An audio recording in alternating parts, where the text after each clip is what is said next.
my other brother, Lorenzo Powers. Lorenzo is man, we done grew so much, man, since high school. And now he's actually, starting his own church. And I can't be more proud of him. The dude is extremely knowledgeable.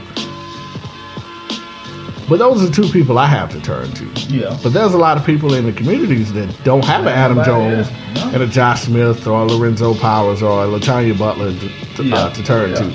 They don't have anybody. So I feel like that's where, if you know there's an issue going on within the community, churches, let's go in there and try to clean that up. That'll be the smartest like back in the thing day, I thought that's what churches did, assisted other communities. But I know I've said this before on a previous podcast. There's more white churches in lower poverty communities than there are black churches these days. That's true. I'm saying that a lot.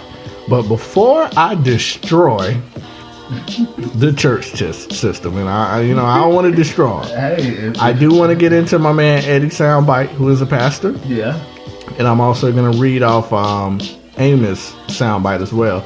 Let me cut the music down and search for those for you guys, because those were D2 who reached out to me. And once again, Eddie and Amos, I really, really appreciate it. Let's see if I can locate those. My apologies, guys. We're just doing this off the fly. So you're going to destroy the church, huh? Well, I'm not going to destroy them. I'm really not. I don't know. This is what Amos had to say. Okay. And once again, it's Amos Valentine. As a worker in the community and a criminal justice major, I simply think it is a mindset issue.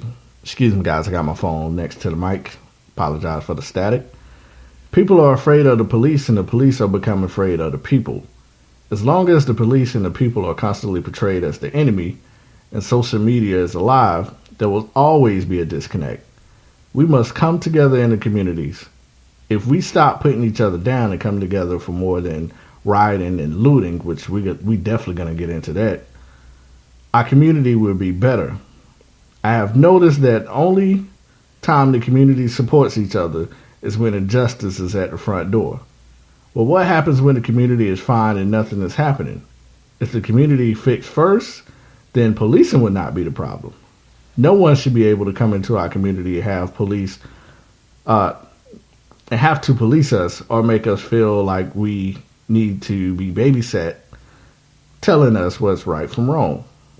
If we stop killing each other, the police will think twice about killing us. And this is a pastor speaking. What you think about what Brother Amos had to post to us? Hey, man, it's enough with the BS. Keep it real, John. I mean, it's two different things. Like, people like to lump all that, black on the black crime and the white police killing us kind of stuff. It's two different things. Like, I mean, I don't think, like, if we just got rid of black on the black crime, and I don't even know why we call it black on the black crime. We don't say white on white or Mexican on Mexican crime or nothing like that, but if we got rid of that, it still you would still have this policing, issue. It's two different, things that I think you have to address. Of course, you got to address the crime in the community, but of course you got to address the police just killing people for no reason at all. And like you said, I don't even think that would change. Even if, like you said, we were just all straight and narrow, every last one of us, which will never happen, people are going to kill people. I mean, that's just what's going to happen.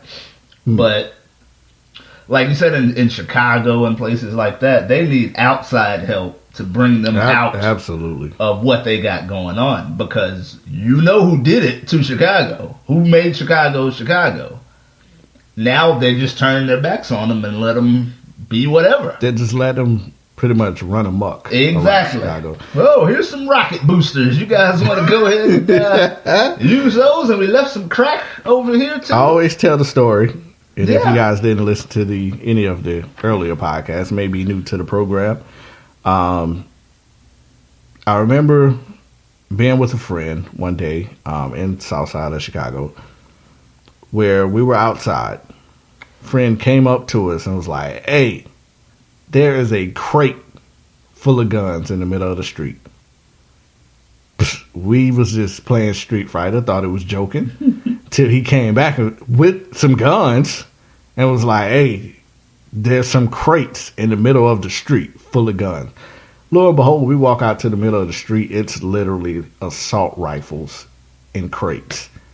Who drops off crates full of assault rifles in the middle of the street? It's not thugs. And that's another thing. Like you said, black people kill black people with what? Most of the time, guns. Guns. Where they get them come from where? Outside. Exactly. Smith and Wesson.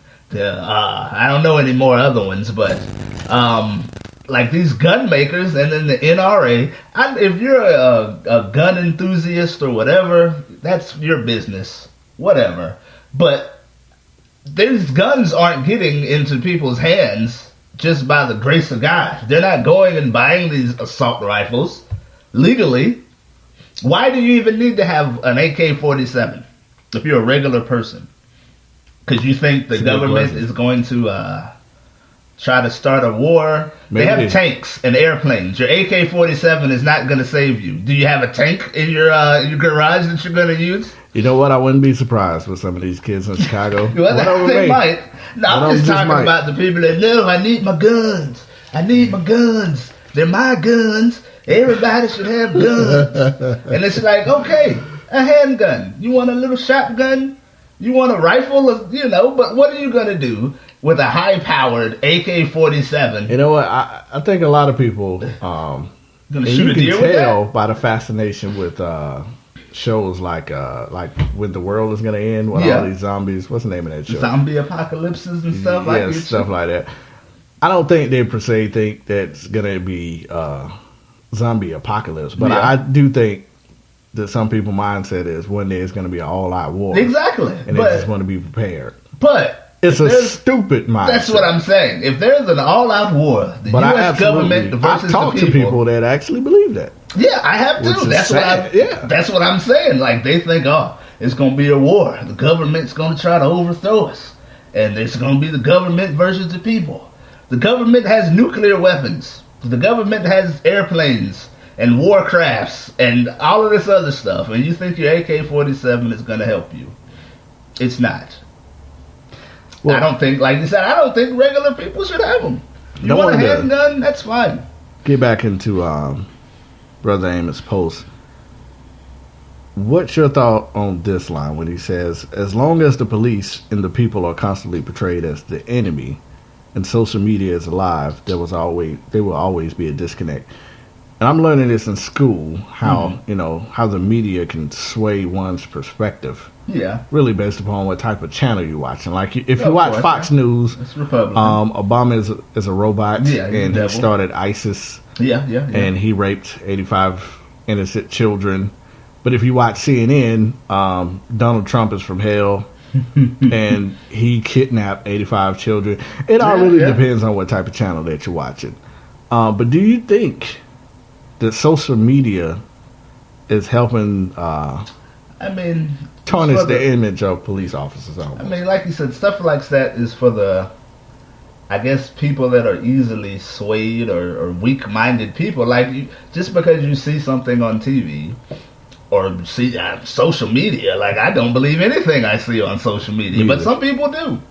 I don't believe it because, like you said, like somebody will make a meme and it'll be the stupidest thing ever, and then it'll go all viral and everybody will start believing it.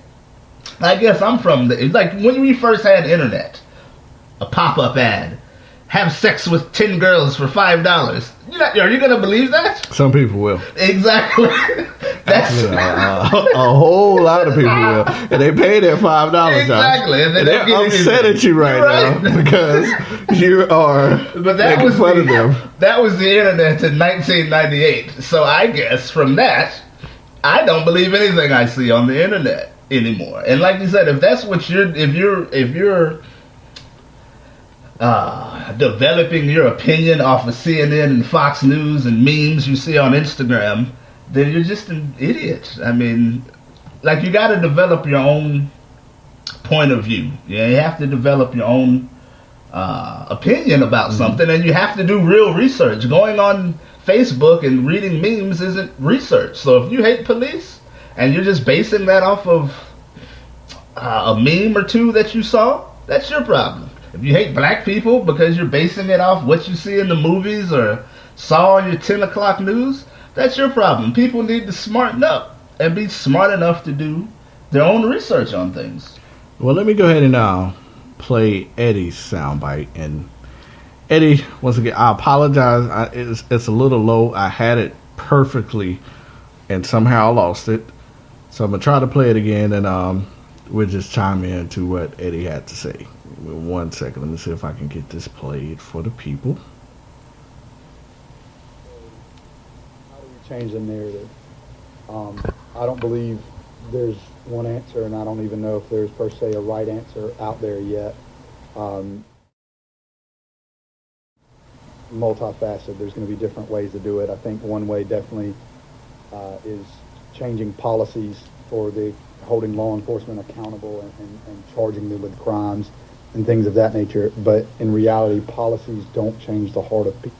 Let me restart it because it's extremely low. And I had it right on my previous recording, but I don't want you guys to miss a second. It's 3 minutes and 42 seconds long, but that's all right because he chimed in. And I love this guy. So let's restart it. So how do we change the narrative? I don't believe there's one answer, and I don't even know if there's per se a right answer out there yet. But I know it's going to be multifaceted. There's going to be different ways to do it. I think one way definitely is changing policies for the holding law enforcement accountable and charging them with crimes and things of that nature. But in reality... Oh my goodness gracious. Come on now. What happened? I mean, I'm feeling what he's saying so far. How do we change the narrative? I don't believe there's one answer, and I don't even know if there's per se a right answer out there yet.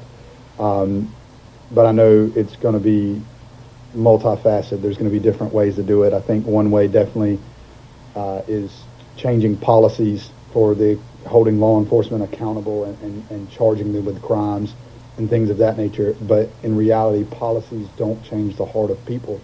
And at this issue, like all issues, it's the hearts and minds of people that have to be changed. And there's many different ways that we can handle that and approach that. As a person that is a follower of Christ, a pastor, of course, my worldview and my answer is that Christ is the way to solve this. I know on one podcast you said, how you can get people to believe in God and go to church. I don't think the church has done a good enough job to present what Christ can do. But even with that, I think it all comes down to personal relationship. That the only way I can hope to affect lives isn't by trying to make a mass scale effect, but individually building relationship with people and growing with people and trying to reach out to people. That's how I've personally seen lives change. That's how my life was changed. And I believe that's how we can change the narrative. We as individuals, the more we discuss this, the more we see eye to eye, the more that I can convince as a white man other white people to see differently than they've seen, the more that I can discuss and understand the other side, the better we can accomplish changing the narrative. But it happens individually. And the more individuals that do this, the greater a group, and then we can see mass change. But we have to be willing to be challenged. We have to be willing to be open and honest. We can't talk out of fear. We can't talk out of hate. We can't talk all these things that are past each other. We have to try our best to lay our biases aside and be honest and love one another. Again, I know the idea is be like Martin or like Mike. I love one of the quotes from Martin Luther King where it says, hate can't cast out hate. Only love can do that. We have to get past some of these things and apologize for some of the wrongdoings that we've done and that we've stood for and not even realized it, because there's a lot of ignorance out there that's not hatred, not vile. It's just ignorant because their bias has not allowed them to understand different perspectives.